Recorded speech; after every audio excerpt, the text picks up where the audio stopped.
MRR news ప్రతి దృశ్యం ప్రజాపక్షం నినాదంతో ఆవిర్భవించి సుమారు 8 వసంతాలు పూర్తి చేసుకున్న శుభ సందర్భంగా తెలుగు 2 రాష్ట్రాల్లో పనిచేస్తున్న స్టాఫ్ రిపోర్టర్లకు, జోనల్ ఇన్ఛార్జీలకు, జిల్లా కోఆర్డినేటర్లకు, జిల్లా బ్యూరో చీఫ్లకు, క్రైమ్ బ్యూరో చీఫ్లకు, తెలుగు 2 రాష్ట్రాల్లో పనిచేస్తున్న అన్ని నియోజకవర్గాల స్ట్రింగర్లకు, MRR news digital media providers కి, ఎంఎస్ఓలకు, సబ్ ఎడిటర్స్ కి, యాంకర్స్ కి, కెమెరామెన్లకు, ఆంధ్రప్రదేశ్ మరియు తెలంగాణ రాష్ట్రాల్లో పనిచేస్తున్న సిబ్బందికి, ఎంఆర్ఆర్ న్యూస్ ఛానల్ వీక్షిస్తున్న ప్రేక్షకులకు ఇవే మా ఆర్థిక శుభాకాంక్షలు. మా ఛానల్ని వీక్షించండి, లైక్ చేయండి, షేర్ చేయండి, సబ్స్క్రైబ్ చేయండి. గ్రామీణ ప్రాంతం నుంచి పట్టణాల వరకు ప్రతి సమస్యను అధికారుల దృష్టికి తీసుకువెళ్లి సమస్య పరిష్కారానికి కృషి చేస్తున్న ఎంఆర్ఆర్ న్యూస్ ప్రతి దృశ్యం ప్రజాపక్షం నినాదంతో ఆరంభమై నేటికి 8 వసంతాలు చేరువలో ఉన్న ఎంఆర్ఆర్ న్యూస్ ఛానల్ అతి త్వరలో విశాఖపట్నం, విజయవాడ, గుంటూరు, చిత్తూరు, నెల్లూరు, శ్రీకాకుళం, కర్నూలు, పల్నాడు జిల్లా, విజయనగరం, బాపట్ల, నల్లగొండ, హైదరాబాద్, నిర్మల్, ఆదిలాబాద్, సిద్దిపేట జిల్లాలో ప్రసారాలు టెలికాస్ట్ కానున్నాయని MRR news managing director M Raja తెలిపారు. ఈరోజు ప్రత్యేకంగా నా యొక్క ఆహ్వానాన్ని మన్నించి నేను నిర్వహించబోయేటువంటి ప్రెస్ మీట్ కార్యక్రమానికి వచ్చినటువంటి మీడియా సహోదరులకు నా ప్రత్యేకమైనటువంటి ధన్యవాదాలు తెలియజేస్తా ఉన్నాను. అలానే ఆంధ్రప్రదేశ్ రాష్ట్రం గడిచిన 2 సంవత్సరాలుగా ఏ విధంగా అభివృద్ధి పదంలో దూసుకువెళ్తుందో మనం చూసాం. అరాచకం నుంచి అభివృద్ధి వైపు ఇప్పుడిప్పుడే అడుగులు పడి రాష్ట్రం ఏదైతే నారా చంద్రబాబు నాయుడు గారు కలలు కన్నటువంటి ఆంధ్రప్రదేశ్ రాష్ట్రం స్వర్ణాంధ్ర రాష్ట్రాన్ని ఏర్పాటు చేసే దిశగా ఈరోజు ప్రభుత్వం అడుగులను వేస్తూ ఉన్నది. మాచర్ల నియోజకవర్గంలో కూడా నాటి పాలకుల దౌర్జన్యాలకు, దాష్టికాలకు, అరాచకాలకు, అక్రమాలకు ఫుల్ స్టాప్ పడి జోలకంటి బ్రహ్మారెడ్డి గారి దార్శనికతతో ఎక్కడా చిన్న సమస్య లేకుండా, ఎక్కడా చిన్న అలజడి లేకుండా, చట్టబద్ధంగా, నీతి నిజాయితీగా, ఎక్కడ అవినీతి, అక్రమ, అరాచకాలకు తావు లేకుండా ఈరోజు మాచర్ల నియోజకవర్గం కూడా గతమెన్నడూ చూడనటువంటి అభివృద్ధి చూస్తూ ఉన్నది. ఈరోజు ప్రత్యేకంగా ఆంధ్రప్రదేశ్ రాష్ట్రానికి 2వ రథసారథిగా ఉన్నటువంటి నారా లోకేష్ గారికి హృదయపూర్వక శుభాకాంక్షలు తెలియజేస్తా ఉన్నాను. ఆయన జాతీయ వర్కింగ్ ప్రెసిడెంట్గా తెలుగుదేశం పార్టీకి నియమించబడడం నిజంగా ఈరోజు రాష్ట్రంలో తెలుగుదేశం పార్టీలో యువతగా ఉన్నటువంటి వ్యక్తులు ఎవరైతే ఉన్నారో వారికి ఒక శుభ పరిణామం అనుకోవాలి.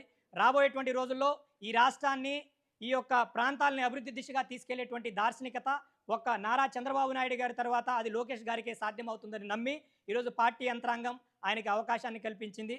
ఈరోజు ప్రధానంగా ఈ కార్యక్రమం ఏర్పాటు చేయడానికి ముఖ్య ఉద్దేశం ఏంటంటే, గడిచిన కొన్ని సంవత్సరాలుగా, కొన్ని నెలలుగా వైఎస్ఆర్ కాంగ్రెస్ పార్టీకి చెందినటువంటి కొందరు కార్యకర్తలు మాజీ శాసనసభ్యుడు పిన్నెల్లి రామకృష్ణారెడ్డి గారు కావచ్చు, అతని సహోదరుడు పిన్నెల్లి వెంకటరామరెడ్డి గారు కావచ్చు, లేకపోతే వారి దగ్గర పనిచేస్తున్నటువంటి పేటీఎం కుక్కలు పల్నాడు రాజ్యాంగం, పిన్నెల్లి దళం, లేకపోతే పిన్నెల్లి రాజ్యాంగం అనే కొన్ని పేర్లను పెట్టి తప్పుడు ప్రచారాలు చేసేటువంటి కార్యక్రమాన్ని ఊపందుకున్నాయి. గడిచిన కొన్ని రోజులుగా మనం చూస్తున్నాం సామాజిక మాధ్యమాల్లో.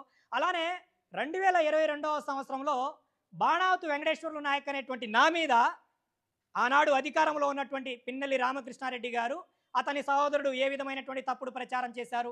నాకెవరో ఒక ఎమ్మెల్సీ 100 కోట్ల రూపాయలు డబ్బులు ఇచ్చాడని, నేనేదో తప్పుడు మార్గంలో పయనించానని, నేనెవరినో మోసం చేశానని, నేనెవరో డబ్బులు దోచుకొచ్చానని, నేను తప్పుడు వ్యక్తినని, నన్ను సిఐడి వారు అరెస్ట్ చేశారని, సిఐడి వారు జైలుకు పంపించారని ఇష్టానుసారంగా మీడియా సహోదరులు కూడా ఆనాడు కొంచెం తెలుసో తెలియకో వీరు ఇచ్చినటువంటి కథనాలను తీసుకొని, కొందరు వీరి దగ్గర నుంచి ప్యాకెట్లను తీసుకొని, వీరు ఇచ్చినటువంటి పెండర్లో ఉన్నటువంటి డేటాను బేస్ చేసుకొని వెంకటేశ్వర నాయక్ని అరెస్ట్ చేసిన సిఐడి, వెంకటేశ్వర నాయక్ కటకటాలు, వెంకటేశ్వర నాయక్ కుంభకోణం, వెంకటేశ్వర నాయక్ 100 కోట్లు దోచుకున్నాడు, వెంకటేశ్వర నాయక్ ఎవరో ఎమ్మెల్సీ.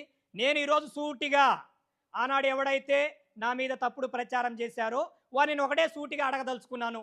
నన్ను అరెస్ట్ చేసినటువంటి వ్యక్తి ఎవరు? నా మీద ఉన్నటువంటి కేసు ఏంటి? నా మీద ఎఫ్ఐఆర్ ఉందా? నన్ను అరెస్ట్ చేశారా?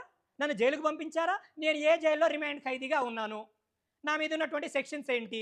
నిజంగా నేను ఆనాడు తప్పు చేస్తుంటే, నేను ఒక గిరిజన బిడ్డను, ఒక మారుమూల ఫ్యాక్షన్ ప్రాంతం అని చెప్పుకునేటువంటి ఫ్యాక్షన్ ప్రాంతంలోని మారుమూల గిరిజన ప్రాంతం కేపీగూడెం మా గ్రామం.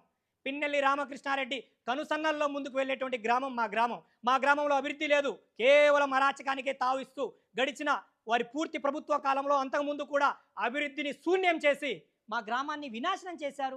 హత్యాకాండాలకు ఒక కేంద్రంగా మార్చారు. ఎన్ని హత్యలు చేశారు?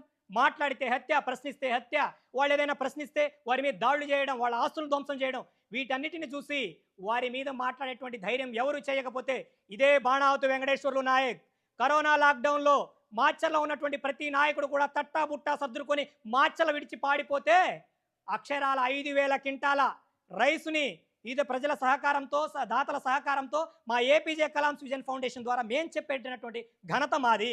మా గురించి మాట్లాడేటువంటి నైతికత, మా గురించి మాట్లాడేటువంటి విజ్ఞత వీరు ఎక్కడికి ఉంది? వీళ్ళ జీవితాల్లో ఒక్కరోజైనా ఒకరికి ఒక 10 రూపాయలు దానం చేశారా? ఒక వికలాంగుడికి ఏదైనా చేశారా? ఒక పేదవాడికి ఏమైనా చేశారా అని నేను సూటిగా అడగదలుచుకున్నా. ఏ నా కొడుకైనా, నేను బూతులు మాట్లాడడం నా యొక్క ఉద్దేశం కాదు, నా యొక్క ఆవేదన అలా ఉంది. ఎవడైతే నా గురించి తప్పుడు ప్రచారం చేస్తున్నాడో వాడిని నేను తొడగొట్టి సవాలు విసురుతున్నా. ఖబర్దాన్, దమ్ముంటే ధైర్యం ఉంటే మీ దగ్గర ఉన్నటువంటి ఆధారాలు తీసుకొని రండి. ఎక్కడికి వస్తారో నేను అక్కడికి వస్తా. చర్చ పెట్టుకుందామా, లేకపోతే ఇంకొక మరేదైనా పెట్టుకుందామా? రండి. ఎంతమందిని చంపుతారాయా? మాట్లాడితే చంపుతాం చంపుతాం చంపుతాం. ఎవడైనా గాజులు దొడుక్కున్నాడా ఇక్కడ? మీరు ఎక్కడ పుట్టారో మేము అక్కడే పుట్టాం. ఇదే పల్నాడులో మేము పుట్టాం. మాలో ప్రవహిస్తుంది కూడా అదే పల్నాటి రక్తం. కాకపోతే విద్య జ్ఞానాన్ని ముందుకు తీసుకువెళ్ళడం కోసం ఈ యొక్క అరాచకాలు పులు స్టాప్ పడాలి. మాచర్లో ఉన్నటువంటి తీరులు మారాలని మా జోలకంటి బ్రహ్మారెడ్డి గారు కావచ్చు, మా తెలుగుదేశం పార్టీ అధిష్టానం మాచర్లో ఎక్కడా కూడా చిన్న హింసాకాండ జరగకూడదు, లా అండ్ ఆర్డర్ డిస్టర్బెన్స్ రాకూడదు. కేవలం వరకపుడిసేల గురించి మాట్లాడినందుకు సంక్రాంతి పండుగ నాడు 2024వ సంవత్సరం అర్ధరాత్రి పూట మా వెల్దుర్తి సబ్ ఇన్స్పెక్టర్ అయినటువంటి శ్రీహరి అక్రమంగా నిర్బంధించి రాత్రి మొత్తం 3rd డిగ్రీ ప్రయోగిస్తే ఆనాడు న్యాయమని అరిచినటువంటి వ్యక్తుల మీదే తప్పుడు కేసులు బనాయించినటువంటి పరిస్థితి నీది కాదా రామకృష్ణారెడ్డి? ఈరోజు ఎవరిని మభ్యపెడతావు? ఎవరిని మోసం చేస్తావు? పిన్నెల్లి రాజ్యాంగమా? ఎవడయ్యా మీకు చెప్పింది? ఏ రాజ్యాంగం ఈ దేశంలో కొనసాగుతుంది? పిన్నెల్లి రాజ్యాంగమో, ఇంకొక జగన్ రాజ్యాంగమో, లేకపోతే రాజారెడ్డి రాజ్యాంగమో కాదు ఈ రాష్ట్రంలో సాగుతుంది. బాబాసాహెబ్ అంబేద్కర్ రాసినటువంటి భారత రాజ్యాంగానికి లోబడి ఈ దేశం కావచ్చు, ఈ రాష్ట్రం కావచ్చు పరిపాలన కొనసాగుతుంది. పిన్నెల్లి రాజ్యాంగం అని ఎవరైతే ఈ పోస్టులను పెట్టి తప్పుడు కామెంట్లు చేస్తున్నారో వారి మీద కూడా చట్టపరమైనటువంటి చర్యలు చేపట్టాలని నేను మాచర్ల పోలీసు వారిని, జిల్లా ఎస్పీ గారిని విజ్ఞప్తి చేస్తా ఉన్నాను.